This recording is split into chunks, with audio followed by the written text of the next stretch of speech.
આપનું સ્વાગત છે। સુરેન્દ્રનગર નાયબ પોલીસ મહાનિરીક્ષકના અધ્યક્ષસ્થાને આંતરરાષ્ટ્રીય ડ્રગ્સ વિરોધી દિવસ નિમિત્તે રેલીનું આયોજન।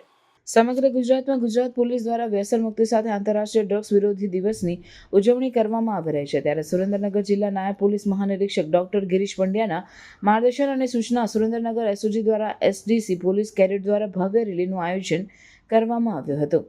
જે રેલીમાં વિદ્યાર્થી દ્વારા બેનરો સૂત્રોચ્ચાર સાથે આ રેલી શહેરના અજરામર ટાવરથી અનઘટનાથ મહાદેવના મંદિર સુધી કાઢવામાં આવી હતી। ત્યારબાદ રેલીમાં જોડાયેલા તમામ વિદ્યાર્થીઓને નેત્રમ ઓફિસ ખાતે રિસેટ કરાવી શહેરમાં પોલીસ દ્વારા કરાવવામાં આવતા સીસીટીવી મોનિટરિંગની કામગીરી વિશે માર્ગદર્શન આપવામાં આવ્યું હતું। આ સાથે વ્યસન મુક્તિ વિશે માર્ગદર્શન આપવામાં આવ્યું। આ રેલીમાં સુરેન્દ્રનગર જિલ્લા નાયબ પોલીસ મહાનિરીક્ષક ડોક્ટર ગિરીશ પંડ્યા સહિત એસઓજી પોલીસ સ્ટાફ વિદ્યાર્થીઓ જોડાયા હતા।